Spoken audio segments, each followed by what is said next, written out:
बिस्मिल्लाहिर्रहमानिर्रहीम। आज का हमारा टॉपिक है प्रॉपर्टीज़ ऑफ एक्शन पोटेंशियल। और इससे पहले हम डिस्कस कर चुके हैं इंट्रोडक्शन टू एक्शन पोटेंशियल। अब एक्शन पोटेंशियल की जो बेसिक बातें थी वो पढ़ चुके हैं, इस वजह से लेक्चर को समझना इसको आसान हो जाएगा। और ये जो टॉपिक है प्रॉपर्टीज़ ऑफ एक्शन पोटेंशियल, ये काफ़ी इम्पोर्टेंट भी है।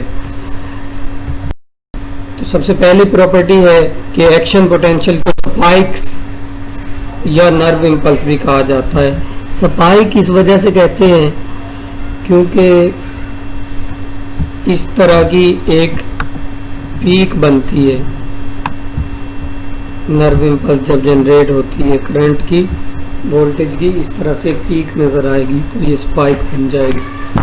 सेकंड जो प्रॉपर्टी है वो ये है कि मैग्नीट्यूड होता है, जो यानी एक्शन पोटेंशियल की जो शिद्दत है और उसको जो टाइम रिक्वायर्ड है वो हर एक सेल टाइप के लिए स्पेसिफिक है और आइडेंटिकल है। मतलब मसल सेल्स के लिए डिफरेंट होगा और सारे मसल सेल्स में सेम होगा, बाकी जो न्यूरॉन्स हैं उनके अंदर डिफरेंट होगा। सारे न्यूरॉन्स जो होंगे मिलते जुलते न्यूरॉन, उनमें एक होगा एक्शन पोटेंशियल की इंटेंसिटी यानी मैग्नीट्यूड।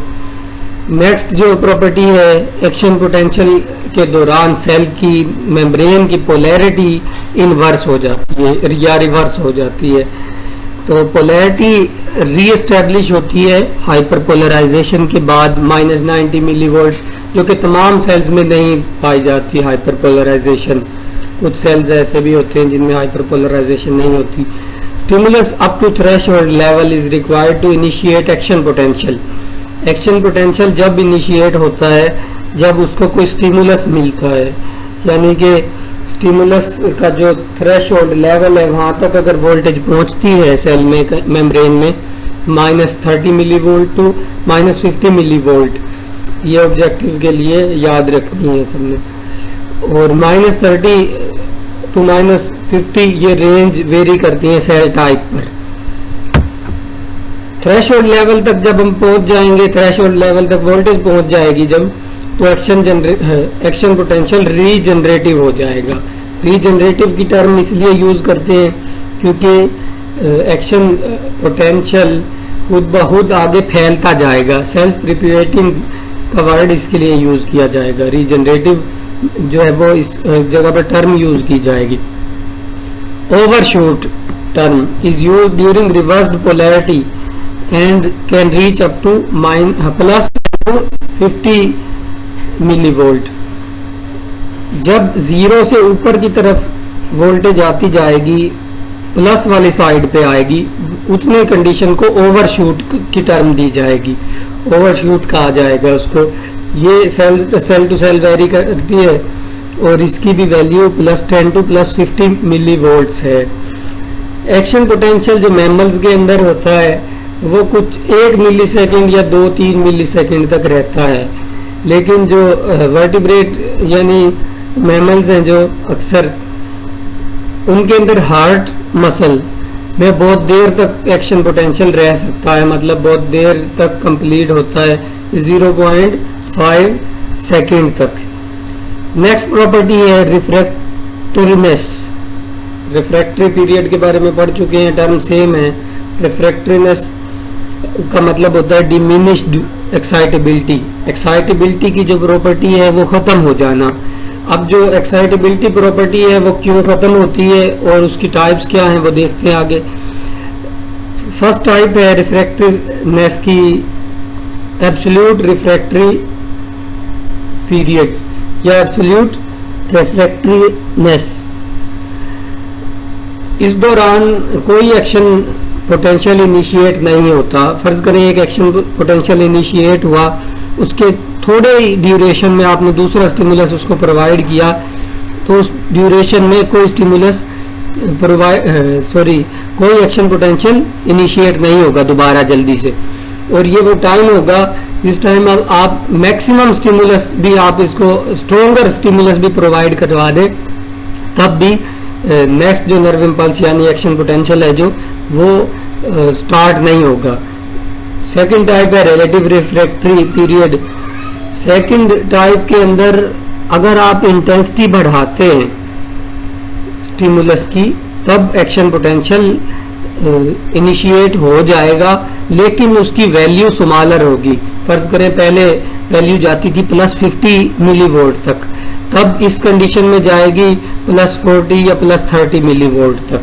मतलब पहले वाला जो ड्यूरेशन था, जो एब्सोल्यूट के लिए जो ड्यूरेशन था, उससे थोड़ा सा लेट करके आप स्टिमुलस प्रोवाइड करते हैं, तो सेम जो थ्रेशोल्ड लेवल तक का स्टिमुलस काफ़ी नहीं होगा उसको इनिशिएट करवाने के लिए, लेकिन थ्रेशोल्ड लेवल से अबव अगर आप प्रोवाइड करते हैं स्टिमुलस, तब जो है वो एक्शन पोटेंशियल फिर से स्टार्ट होगा, लेकिन उसकी वैल्यू स्मॉलर होगी।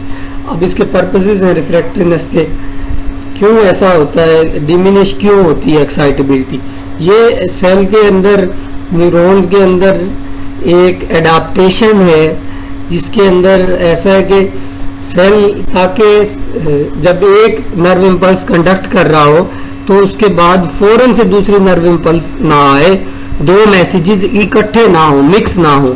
अब सिंपल सी एग्जांपल है यहाँ पे, जो दो मैसेज आप फॉरवर्ड करते हैं कोई अलग अलग जगहों पर, वो सेम मैसेज बन के एक ही जगह पर चले जाएं, एक ही ड्राफ्ट की फॉर्म में, तो फिर ऐसा प्रॉब्लम होगा। तो मकसद है रिफ्रैक्टिवनेस का एक्शन पोटेंशियल को फ्यूज होने से बचाना, दो एक्शन पोटेंशियल एक दूसरे के साथ ना जुड़े, और क्रिएट करना सेपरेट एक्शन पोटेंशियल्स को, अलग अलग इम्पल्सिस को, अलग अलग मैसेजेस को क्रिएट करना। इस वजह से कुछ डिले होता है, कुछ टाइम के बाद नया एक्शन पोटेंशियल जनरेट होता है, उस टाइम से कम टाइम में एक्शन पोटेंशियल जनरेट नहीं होता।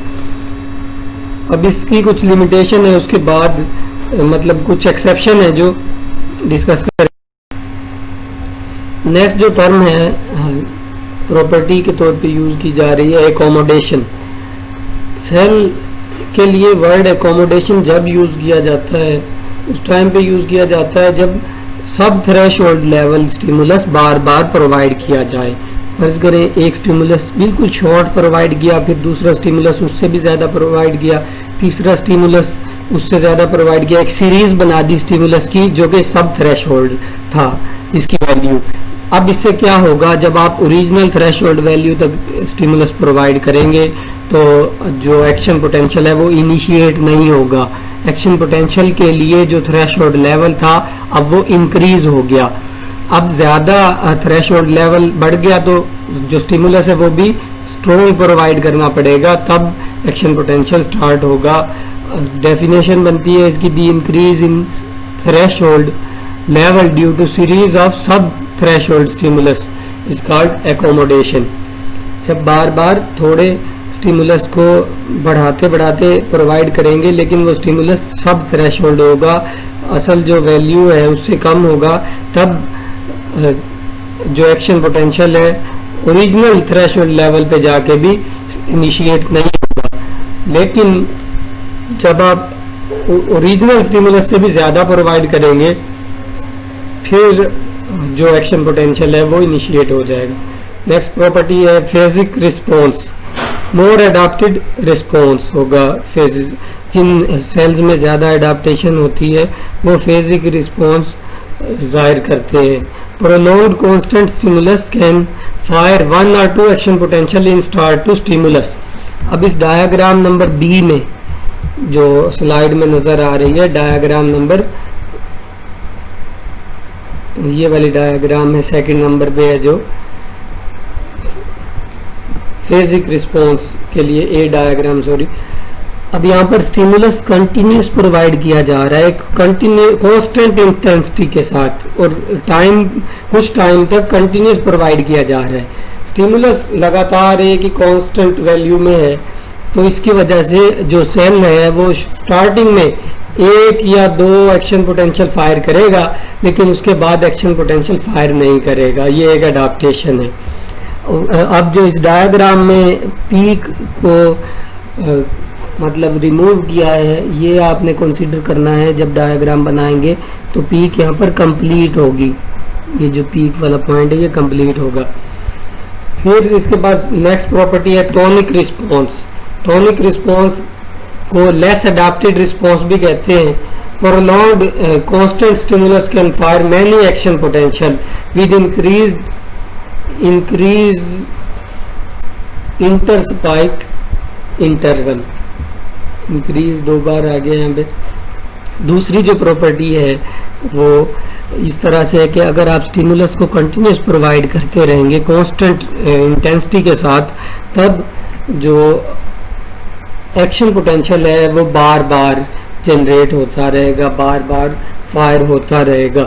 फिर बाद में जाके फायर ना भी हो लेकिन बहुत सारे जो एक्शन पोटेंशियल हैं वो फायर होते रहेंगे जब तक आपको कांस्टेंट स्टिमुलस पर कर रहे हैं। ऐसी दोनों कंडीशन जो फेजिक रिस्पॉन्स है और टॉनिक रिस्पॉन्स है, ये दोनों कंडीशन बहुत कम सेल्स में होती है, तमाम सेल्स में ऐसा नहीं होगा। ये एक्सेप्शंस में से कुछ एक टाइप है।